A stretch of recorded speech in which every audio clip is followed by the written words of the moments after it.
ಮಾಡಬಾರ್ದನ್ನೆಲ್ಲ ಮಾಡಿದ್ರಿ ಅಧಿಕಾರದಲ್ಲಿದ್ದಾಗ. ಅದಕ್ಕೋಸ್ಕರ ಜನ ನಿಮ್ಗೆ ವಿರುದ್ಧ ಆಗಿದ್ದಾರೆ. ಧರ್ಮಸ್ಥಳದ ಹೆಗ್ಡೆಯವರು ನನಗೊಂದು ಪತ್ರ ಬರೆದಿದ್ದಾರೆ. ನನಗೆ ಏನಂತ ಬರೆದಿದ್ದಾರೆ ಗೊತ್ತಾ? ಕೈ ಮೇಲೆ ದುಡ್ಡಿದ್ರೆ ತಾನೇ ವ್ಯಾಪಾರ ಮಾಡಕ್ ಹೋಗೋದು, ವ್ಯಾಪಾರವಾದ್ರೆ ತಾನೇ ತೆರಿಗೆ ಬರೋದು, ತೆರಿಗೆ ಬಂದ್ರೆ ತಾನೇ ರಾಜ್ಯದ ಆದಾಯ ಜಾಸ್ತಿ ಆಗೋದು.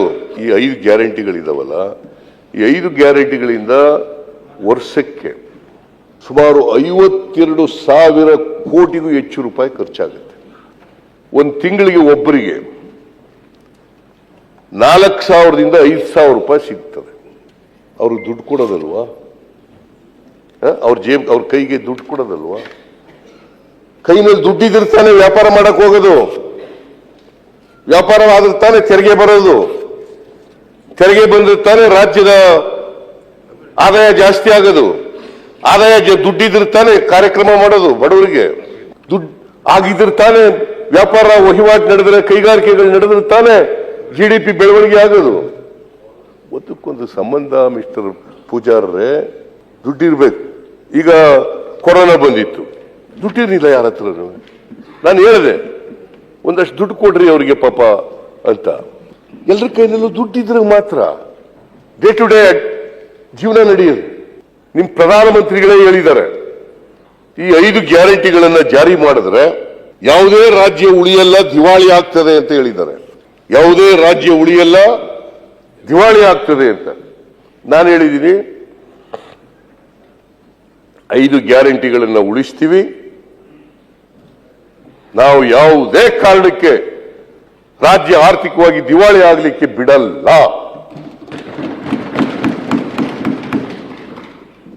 ಇದನ್ನ ಮಾಡಿ ತೋರಿಸಿದೀವಿ ಬಜೆಟ್ನಲ್ಲಿ. ಈಗ ಬಜೆಟ್ನಲ್ಲಿ ಮಾಡಿ ತೋರಿಸಿದೀವಿ. ನನಗೆ ನಿಮ್ಮ ಪಾರ್ಟಿಯವರೇ ಈಗ ರಾಜ್ಯಸಭಾ ಮೆಂಬರ್ ಮಾಡಿದ್ದೀರಿ ಪಾಪ. ಯಾರು? ಹೆಗ್ಡೆಯವರು, ಧರ್ಮಸ್ಥಳದ ಹೆಗ್ಡೆಯವರು ನನಗೊಂದು ಪತ್ರ ಬರೆದಿದ್ದಾರೆ. ನನಗೆ ಏನಂತ ಬರೆದಿದ್ದಾರೆ ಗೊತ್ತಾ? ನೀವು ಶಕ್ತಿ ಯೋಜನೆ ಮಾಡೋದ್ರಿಂದ ನಮ್ಮ ಧರ್ಮಸ್ಥಳ ದೇವಸ್ಥಾನಕ್ಕೆ ಜಾಸ್ತಿ ಜನ ಬರ್ತಾ ಇದ್ದಾರೆ. ನನ್ನ ಹೆಸರಿನಲ್ಲಿ ಪೂಜೆ ಮಾಡಿಸ್ತಾ ಇದ್ದಾರಂತೆ ಪಾಪ. ನನ್ನ ಹೆಸರಿನಲ್ಲಿ ಉಂಡಿಗೆ ಕಾಸು ಹಾಕ್ತಾ ಇದ್ದಾರೆ. ಅವ್ರು ಬರೆದಿರೋ ಪತ್ರ, ನಾನಲ್ಲ, ನಂದಲ್ಲ ಇದು.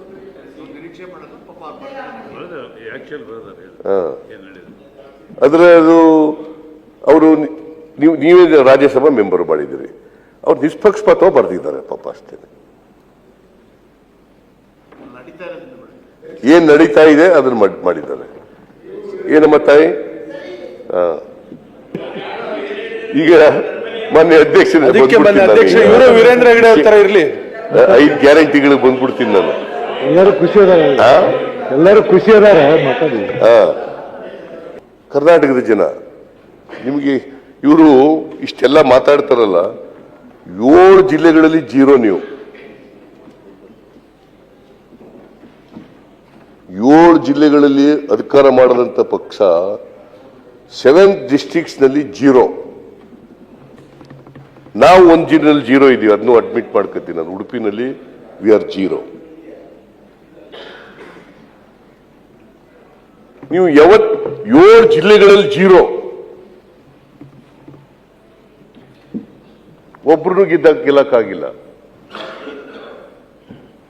What does it mean? What message would go to the people?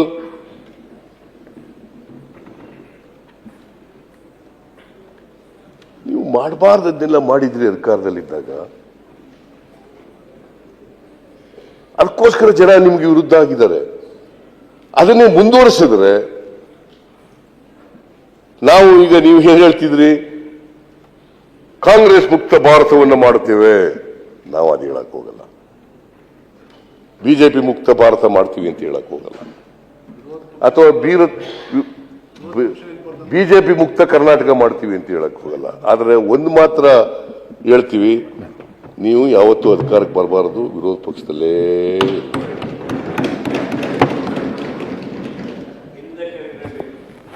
ಇರ್ಲಿ, ವಿರೋಧ ಪಕ್ಷದಲ್ಲೇ ಇರ್ಬೇಕು. ನೀವು ಅಧಿಕಾರಕ್ಕೆ ಬರಬಾರದು. ರಾಜ್ಯ ಉಳಿಯಲ್ಲ, ರಾಜ್ಯದ ಅಭಿವೃದ್ಧಿ ಆಗಲ್ಲ.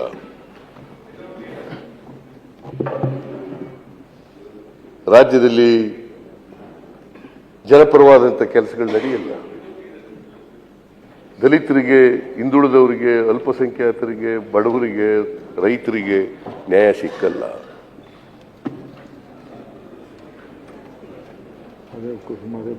ಅದರಿಂದ ನೀವು ಅಧಿಕಾರದಲ್ಲಿ ಬರಬಾರದು, ವಿರೋಧ ಪಕ್ಷದಲ್ಲಿರಿ. You are very active in opposition without a leader.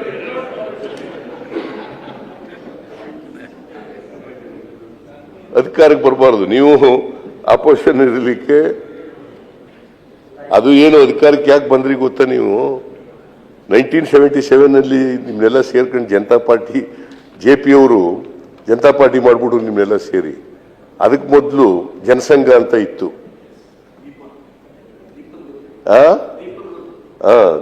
ದೀಪದ ಪಾರ್ಟಿ, ನಾವೆಲ್ಲ ದೀಪದ ಪಾರ್ಟಿ ಅಂತಿದ್ದಾಗ ಜನಸಂಘ ಅಂತಿರ್ಲಿಲ್ಲ, ಸಣ್ಣ ಹುಡುಗರಾಗಿದ್ದಾಗ. 1950-51 ಇಸ್ವಿನಲ್ಲಿ ಪ್ರಾರಂಭ ಆಯಿತು. RSS ನ ಪೊಲಿಟಿಕಲ್ ವಿಂಗ್ ಅದು, ಮುಖವಾಡ. RSS 1925 ಇಸ್ವಿನಲ್ಲಿ ಪ್ರಾರಂಭ ಆಯಿತು. ಇದು ಜನಸಂಘ ಆದದ್ದು 1950-51 ಇಸ್ವಿ, 50-51 ಇಸ್ವಿ.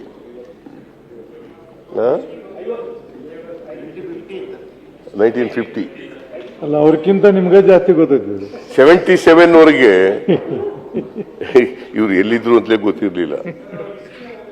77 ಆದ್ಮೇಲೆ ಜನತಾ ಪಾರ್ಟಿ ಎಲ್ಲ ಸೇರ್ಕೊಂಡ್ಮೇಲೆ ಸೋಷಲಿಸ್ಟ್ ಪಾರ್ಟಿ, ಸಂಸ್ಥಾ ಕಾಂಗ್ರೆಸ್ಸು, ಚರಣ್ ಸಿಂಗ್ ಅವ್ರ ಪಾರ್ಟಿ ಎಲ್ಲ ಸೇರ್ಕೊಂಡ್ಮೇಲೆ ಇವರು ರಾಜಕೀಯವಾಗಿ ಶಕ್ತಿ ಬಂತು. 77ನಲ್ಲಿ ಅಧಿಕಾರಕ್ಕೆ ಫಸ್ಟ್ ಟೈಮ್ ರುಚಿ ಬಂದ್ಬಿಟ್ರು ಅಧಿಕಾರಕ್ಕೆ. ಆಮೇಲೆ ಜನಸಂಘ ಆಯಿತು 1980ನಲ್ಲಿ.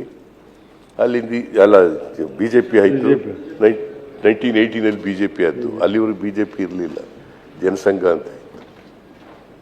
ಆಮೇಲೆ ಈ ನಾರಾಯಣ ಸ್ವಾಮಿ ಅಂತವರೆಲ್ಲ ಹೋಗಿ ಸೇರ್ಕೊಂಡು ಈಗ ಅಲ್ಲ, ಇಲ್ಲ, ಜನಸಂಘದಲ್ಲಿ ಇದ್ದವನಲ್ಲ ಅವ. RSS ಅಲ್ಲ ಅವ. ನಮ್ಮ ಮುನಿಯಪ್ಪನ ಜೊತೆ ಇದ್ದದು,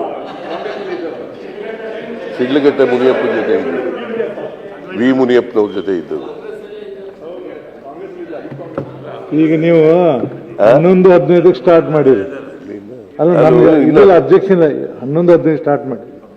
ಎಷ್ಟೊತ್ತಂಗ ಮಾತಾಡ್ತೀನಿ, ಏನು ನಿಲ್ಸ್ಬಿಡ್ಲ ಈಗಲೇ? ಇಲ್ಲ 11-15 ಸ್ಟಾರ್ಟ್ ಮಾಡಿರಿ ಅಂತ ಹೇಳಿ ನಾನು. ನಾವು ನೀವು ಹೆಂಗ್ ಹೇಳ್ತೀರಿ ಹಂಗೆ ಕೇಳ್ತೀವಿ. ಇಲ್ಲ, ನೀವು ಹೆಂಗ್ ಮಾತಾಡ್ತೀರಿ ನಿಲ್ಸ್ಬೋದು ಅಂದ್ರೆ ನಿಲ್ಸ್ಬಿಡ್ತೀವಿ, ಮಾತಾಡಿ ಅಂದ್ರೆ ಮಾತಾಡ್ರಿ. ನಾವು ಚೇರ್ಮನ್ ಹೇಳ್ದಾಗ ಕೇಳೋದು ನಾವು.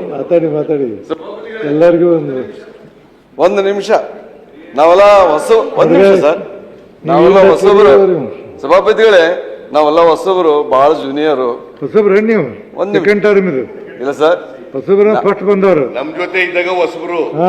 ಅಲ್ಲ ಸರ್, ಅಳಗುರಯ್ಯ ಸರ್, ಮೊನ್ನೆ ಸಿದ್ದರಾಮಯ್ಯ ಅವ್ರ ಬಗ್ಗೆ ಬಹಳಷ್ಟು ಗೌರವ. ಇವತ್ತು ರಾಜ್ಯಪಾಲರ ಭಾಷಣದ ಮೇಲೆ ವಿವರಣೆ ಕೊಡ್ತಾರ, ಅದನ್ನ ಕೇಳಲಿಕ್ಕೆ ನಾವು ಬಂದಿದ್ವಿ. ರಾಜಕೀಯ ಭಾಷಣ ಬಹಳ ಆಗ್ಬಿಟ್ಟದಂತ ತಪ್ಪು ಭಾವಿಸಬಾರ್ದು. ಬಡೀ ಭಾಷಣ ರಾಜಕೀಯ ಭಾಷಣ ಅಲ್ಲಿಗಿದ್ದದ. ನಾವು ಆಸಕ್ತಿಯಿಂದ ಕೇಳಲಿಕ್ಕೆ ಬಂದ್ವಿ. ನಾವು ಮುಖ್ಯಮಂತ್ರಿಗಳ ಮುಖಾಂತರ ರಾಜ್ಯಪಾಲರ ಒಳಗೆ ಏನೇನು ವಿಶ್ಲೇಷಣೆ ಮಾಡ್ತಾರೆ ಭಾಷಣ. ಮೊನ್ನೆ ನಮ್ ಜೊತೆ ಇದ್ರು, ನಾವೇ ಅವ್ರಿಗೆ ಅಪ್ಪರ್ ಹೌಸ್ಗೆ ಲೋಕಲ್ ಬಾಡೀಸ್ ಇಂದ ಟಿಕೆಟ್ ಕೊಟ್ಟಿದ್ದು. ಹೌದಲ್ಲ? ಟೀಚರ್ಸ್ ಕಾನ್ಸ್ಟಿಟ್ಯೂನ್ಸಿ ಕೊಡಿ, ಗ್ರಾಜುಯೇಟ್. ಶಂಕರ್ ಮಠ ಅಲ್ಲ? ಅಲ್ಲಲ್ಲ, ಅಲ್ಲಲ್ಲ, ನೀವು ಅಧ್ಯಕ್ಷ ಇದ್ದಾಗ ಗ್ರಾಜುಯೇಟ್ ಟಿಕೆಟ್ ಕೊಟ್ಟಿದ್ರು. ಹೌದೌದು, ಪ್ರೊಫೆಸರ್. ಅದರಿಂದ ಪಾಪ ಬಹಳ ಪ್ರೀತಿಯಿಂದ ನನ್ನ ಬಗ್ಗೆ ಗೌರವ ಇಟ್ಕೊಂಡಿದ್ದಾರೆ, ಬಹಳ ಸಂತೋಷ. ನಾನು ರಾಜಕೀಯ ಭಾಷಣ ಅಲ್ಲ, ಗವರ್ನರ್ಸ್ ಅಡ್ರೆಸ್ ಮೇಲೆ ಚರ್ಚೆ ಇದೆಯಲ್ಲ, ಗವರ್ನರ್ಸ್ ಅಡ್ರೆಸ್ ಇದೆಯಲ್ಲ, ಸ್ಕೈ ಇಸ್ ದಿ ಲಿಮಿಟ್.